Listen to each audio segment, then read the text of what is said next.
You guys, so I finished the green garden. I just have to, I'll tell you as I give you a little tour of the green garden.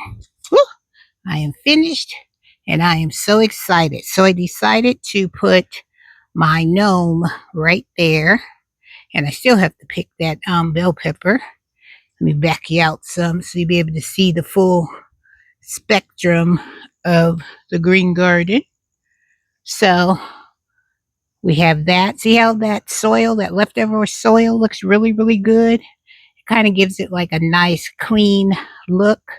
And then as we pan this away, you see I've taken down my my flags. I've got to find my fall flags. And then I've put the rose bush back onto its trellis. And then I left my statue of my little beautiful girl. I left her in her spot. And remember, I moved that corbel from over here with this corbel. There was two of them. It used to be like right there, but I moved it over to here.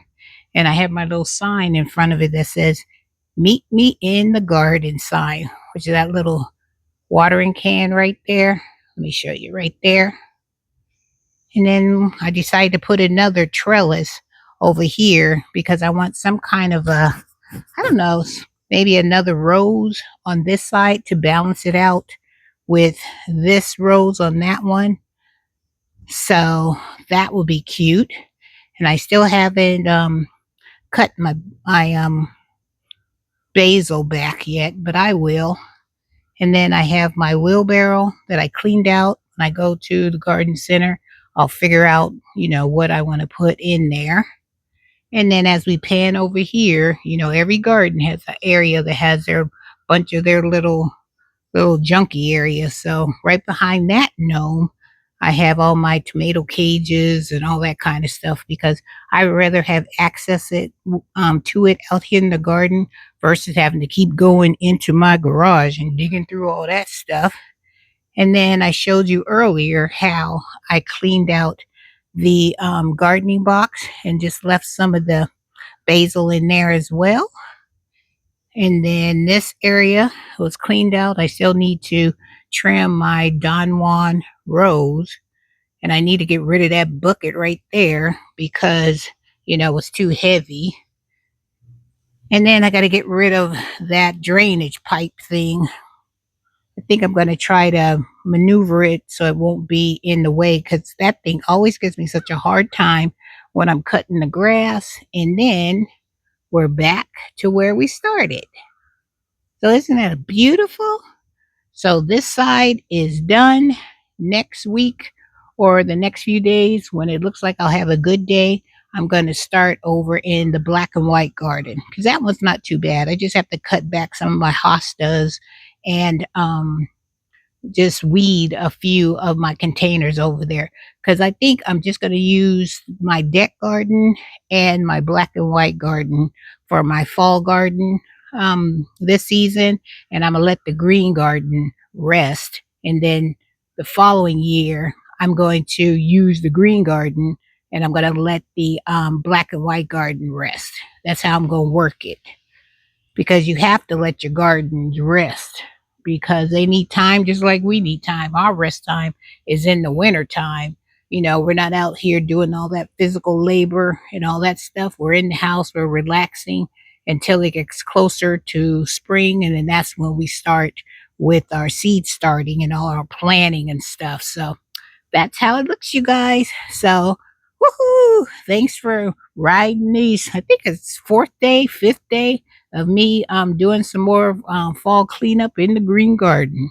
But when you're a one person show, it takes a while to, get everything the right way, cut back, dug things out, rearrange stuff the way I want it to look. So when spring comes, you won't have to worry about all this. It's already done. You've got everything that you want in its proper place.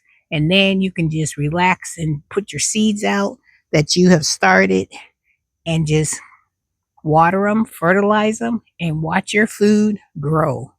right, you guys, with that being said, I just want to say, hope you guys have a wonderful day. Hope you have a blessed day. And Miss Renee will catch you in the next video. All right. I hope you guys are getting your stuff done as I am finishing up my one section. And I'm so, so pleased because I think it came out really, really nicely. One more turnaround so you guys can see. And then your girl is out. Woohoo! Now, if you guys have any suggestions on what kind of rose to put on that trellis, let me know down in the comments, down in this comment section.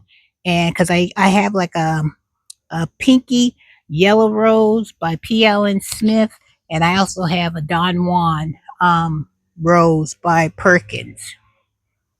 And so I need one more rose that I can put on that one trellis that you're looking at, but I don't want it to be a real heavy, real, like a big, huge one that I'll have to have a really big, huge area in, climbing rose. I want something that's small and that's a climbing rose that I can maintain, and it'll just cover this one trellis right here because you guys can see the height of that.